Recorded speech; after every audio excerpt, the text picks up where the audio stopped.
हरे कृष्ण दोस्तों, आपका स्वागत है धर्मलोक भारत में।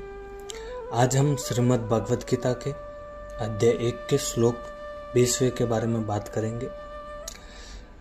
इस श्लोक में हम समझे कि आज के समय और जीवन की समझ के अनुसार विस्तृत में बात करेंगे। सबसे पहले इस श्लोक के अनुवाद को समझ लेते हैं। धृष्टद्युम्न, विराट और सात्यकी जो कभी नहीं हारे, द्रुपद और द्रौपदी के पुत्र भी सभी पृथ्वी के स्वामी अर्थात बड़े योद्धा, इन सभी ने अपने अपने शंख बजाए। ठीक है, अभी इसको संदर्भ में समझेंगे आज के समय के साथ कंपेयर करके। तो चलिए शुरू करते हैं। यह श्लोक युद्ध के मैदान में शामिल प्रमुख योद्धाओं का पुनः उल्लेख करता है, जो अपने अपने क्षेत्रों में अत्यंत शक्तिशाली और सम्मानित थे। उनका शंखनाद यह दर्शाता है कि युद्ध के लिए सभी मुख्य योद्धा पूरी तरह सजग और तैयार हैं। धृष्टद्युम्न की बात करते हैं। सबसे पहले धृष्टद्युम्न द्रुपद के पुत्र और द्रौपदी के भाई थे। वे भीषण योद्धा थे और पांडवों के लिए एक मजबूत सहारा थे। उन्हें अपराजित कहा जाता है, अर्थात वे कभी पराजित नहीं हुए। आज के समय में हम यह सिखाता है अगर आप अपने लक्ष्य और सच्चाई के प्रति दृढ़ हैं तो कोई भी आपको हरा नहीं सकता। अब बात करते हैं विराट की। राजा विराट पांडवों के मित्र और सहयोगी थे। वे महायुद्ध में पांडवों के साथ खड़े हुए। उनका शंखनाद यह दर्शाता है कि वे भी युद्ध के लिए पूरी तरह तैयार थे। यह हमें याद दिलाता है कि सही मित्र और साथी मिलना कितना महत्वपूर्ण है। जीवन में अपने सही सहयोगी चुनना सफलता की कुंजी है। अब बात करते हैं सात्यकी के बारे में। सात्यकी यदुवंशी योद्धा थे और श्री कृष्ण के संबंधी भी थे। वे भी युद्ध में अपराजित माने जाते थे। उनका शंखनाद पांडवों की सेना की ताकत का प्रतीक था। यह हमें सिखाता है कि अपने कुटुंब और संबंधों में बल और निष्ठा बनाए रखना जरूरी है। परिवार और रिश्ते हमारी ताकत का स्तंभ होते हैं। अब बात करते हैं द्रुपद और द्रौपदी के पुत्रों के बारे में। यह युवा योद्धा अपनी पीढ़ी के लिए एक उदाहरण थे, जो धर्म की रक्षा के लिए तैयार थे। उनका शंखनाद युवा शक्ति और साहस का प्रतिनिधित्व करता है।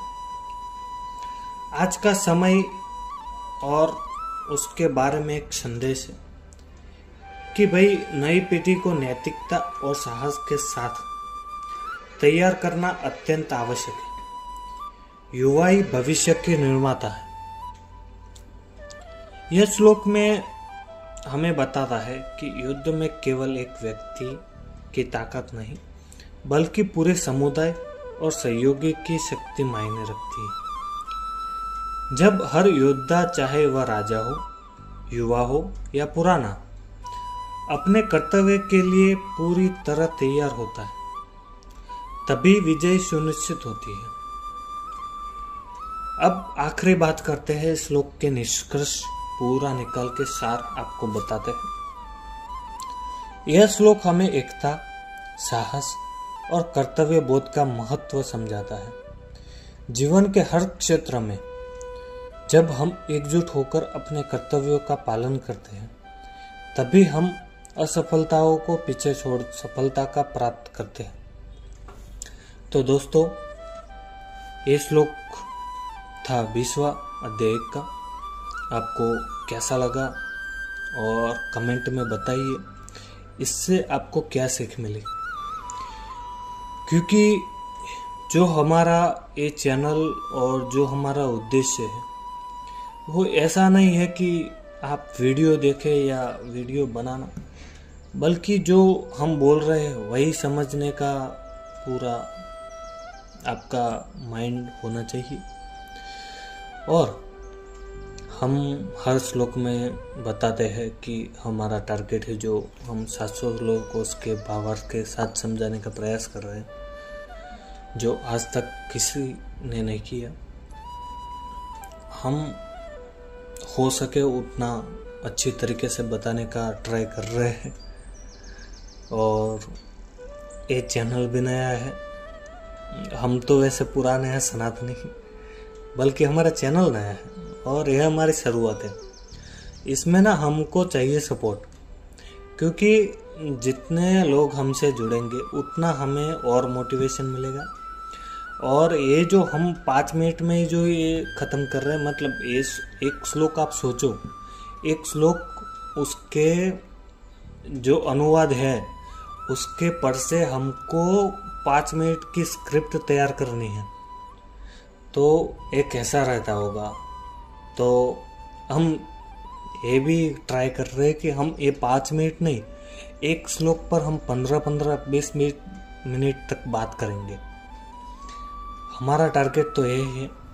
बाकी आपको कैसा लगा, आप लोग भगवान के भक्त हो, क्योंकि जो हमारे वीडियो देखने आ रहा है वो तो श्री कृष्ण का ही भक्त होगा, क्योंकि ऐसे तो कोई आ नहीं सकता। बुलावा उसका ही है हमारे चैनल पर आने वाले को। तो चैनल को सब्सक्राइब करिए, लाइक करिए और शेयर करिए अपने दोस्तों के साथ, और बने रहिए हमारे साथ अगली वीडियो के लिए। ठीक है। जय श्री राम, हरे कृष्ण, हर हर महादेव।